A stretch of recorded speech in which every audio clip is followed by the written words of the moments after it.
ಪೂಜ್ಯಾಯ ರಾಘವೇಂದ್ರಾಯ ಸತ್ಯಧರ್ಮರತಾಯ ಚ ಭಜತಾಂ ಕಲ್ಪವೃಕ್ಷಾಯ ನಮತಾಂ ಕಾಮಧೇನವೇ. ನಾನು ನಿಮ್ಮ ಸುಧೀಂದ್ರ ತೀರ್ಥರು ಮಾಡ್ತಿರುವಂತಹ ನಮಸ್ಕಾರಗಳು. ನಮ್ಮ ಯೂಟ್ಯೂಬ್ ಚಾನಲ್ ಆದಂತಹ ರಾಯರ ಜ್ಯೋತಿಷ ಫಲಕ್ಕೆ ಸ್ವಾಗತ.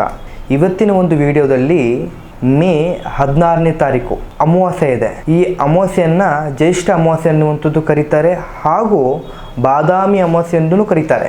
ಈ 16ನೇ ತಾರೀಕು ಅಮಾವಾಸ್ಯೆ ಕಳೆದ ನಂತರ ಕನ್ಯಾ ರಾಶಿಯವರಿಗೆ ಯಾವ ರೀತಿಯ ಭವಿಷ್ಯ ಇದೆ ಎನ್ನುವಂಥದ್ದು ಈ ವಿಡಿಯೋದಲ್ಲಿ ನಿಮಗೆ ಸಂಪೂರ್ಣವಾಗಿ ತಿಳಿಸ್ಕೊಡ್ತಾ ಇದ್ದೀನಿ. ಈ ವಿಡಿಯೋ ನಿಮಗೆ ಇಷ್ಟ ಆಗಿದ್ದಲ್ಲಿ ಲೈಕನ್ನು ಕೊಟ್ಟು ದಯವಿಟ್ಟು ಸಬ್ಸ್ಕ್ರೈಬನ್ನು ಮಾಡಿ.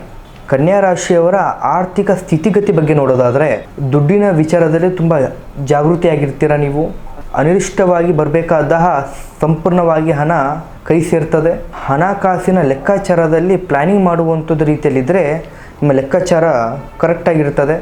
ಆದರೆ ಬೇರೆಯವರ ಮೇಲೆ ನಂಬಿಕೆ ವಿಶ್ವಾಸ ಇಟ್ಟು ಅತಿಯಾದ ಹಣಕಾಸಿನಲ್ಲಿ ಹೂಡಿಕೆ ಅನ್ನುವಂಥದ್ದು ಮಾಡಲಿಕ್ಕೆ ಹೋಗಬೇಡಿ. ಇನ್ನು ಕನ್ಯಾ ರಾಶಿಯವರ ವೃತ್ತಿ ಹಾಗೂ ಉದ್ಯೋಗದ ಬಗ್ಗೆ ನೋಡೋದಾದರೆ, ಆಫೀಸ್ನಲ್ಲಿ ನೀವಿರುವಂತಹ ಶೈಲಿ, ನೀವು ಕೆಲಸ ಮಾಡುವಂತಹ ವಿಚಾರಗಳು ನೋಡೋದಾದರೆ ಎಲ್ಲರಿಗೂ ಶಾಕ್ ಅನ್ನುವಂಥದ್ದು ರೀತಿಯಲ್ಲಿ ಕೊಡ್ತೀರಾ. ದೀರ್ಘವಾಗಿ ಪೆಂಡಿಂಗ್ ಇರುವಂತಹ ಕೆಲಸಗಳು ಸುಲಭವಾಗಿ ಮುಗಿಸಿಕೊಡ್ತೀರಾ. ನಿಮ್ಮ ಮೇಲೆ ಹೊರಿಸಿರುವಂತಹ ಸುಳ್ಳು ಆರೋಪಗಳು, ಅಪವಾದಗಳು ಪರಿಹಾರ ಆಗ್ತದೆ. ವ್ಯಾಪಾರಗಳಲ್ಲಿ ಲಾಭದ ಜೊತೆಗೆ ಕಾಂಪಿಟೇಟಿವ್ ಅನ್ನುವಂಥದ್ದು ಹೆಚ್ಚಾಗಿರ್ತದೆ.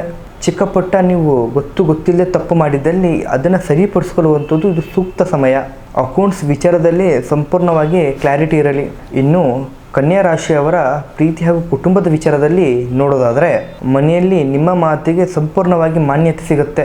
ಎಲ್ಲರಲ್ಲಿ ತಪ್ಪು ಅಂತ ಹುಡುಕುವಂತಹ ನಿಮ್ಮ ಸ್ವಭಾವ, ಅದರಿಂದ ಮನೆಯಲ್ಲಿ ವೈಬನಸ್ಸು, ಬೇರೆಯವರೊಟ್ಟಿಗೆ ಸಂಬಂಧಗಳು ಕಳೆದುಕೊಳ್ಳುವಂತಹ ಪರಿಸ್ಥಿತಿ ನಿಮಗೆ ಬರ್ಬೋದು. ಪರ್ಫೆಕ್ಟ್ ಆಗಲಿಕ್ಕೆ ಹೋಗಿ ಪ್ರೀತಿ ವಿಶ್ವಾಸ ನಂಬಿಕೆಯನ್ನು ಕಳ್ಕೊಳ್ಳಿಕ್ಕೆ ಹೋಗಬೇಡಿ.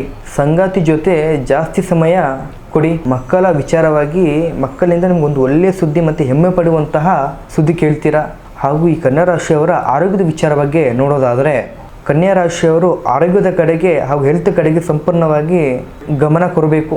ಮಾನಸಿಕವಾಗಿ ಸ್ವಲ್ಪ ದೈಹಿಕವಾಗಿ ಸ್ವಲ್ಪ ಒತ್ತಡಗಳಿರ್ತದೆ. ಅದಕ್ಕಾಗಿ ಪ್ರಕೃತಿಯ ಜೊತೆಗೆ ಸ್ವಲ್ಪ ಸಮಯ ಕಳೆದುಕೊಳ್ಳುವುದು ತುಂಬ ಒಳ್ಳೆಯದು. ಈ ಕನ್ಯಾ ರಾಶಿಯವರ ಪರಿಹಾರ ಮಾರ್ಗಗಳು ನೋಡೋದಾದರೆ, ಬುಧವಾರದ ದಿನ ಹಸಿರು ಬಣ್ಣದ ಬಟ್ಟೆಗಳನ್ನು ಜಾಸ್ತಿ ಧರಿಸಿಕೊಳ್ಳಿ. ಬಡ ವಿದ್ಯಾರ್ಥಿಗಳಿಗೆ ನಿಮ್ಮ ಕೈಲಾದಷ್ಟು ಪುಸ್ತಕಗಳನ್ನು ದಾನ ಮಾಡಿ. ಓಂ ಬುಧಾಯ ನಮಃ ಅಂತ ಹೇಳಿ ಮಂತ್ರವನ್ನು ಪಠನೆ ಮಾಡಿ. ನಿಮ್ಮ ಕನ್ಯಾ ರಾಶಿಯವರ ಅದೃಷ್ಟ ಸಂಖ್ಯೆ 5, 7, 16. ನಿಮ್ಮ ಶುಭ ಬಣ್ಣ ಆಕಾಶ ನೀಲಿ. ನಿಮ್ಮದು ಕೂಡ ಕನ್ಯಾ ರಾಶಿ ಆಗಿದ್ದರೆ ಓಂ ಬುಧಾಯ ನಮಃ ಅಂತ ಹೇಳಿ ಕಮೆಂಟನ್ನು ಮಾಡಿ. ಹಾಗೂ ನಿಮ್ಮ ಜೀವನದಲ್ಲಿ ಯಾವುದೇ ರೀತಿಯ ಸಮಸ್ಯೆಗಳಿದ್ದರೂ ಕೂಡ ಒಂದು ಬಾರಿ ನಮ್ಮನ್ನು ಕರೆ ಮಾಡಿ ಅಥವಾ ನೇರವಾಗಿ ಬಂದು ನಮ್ಮನ್ನು ಕಾಣಬಹುದು. ಧನ್ಯವಾದಗಳು.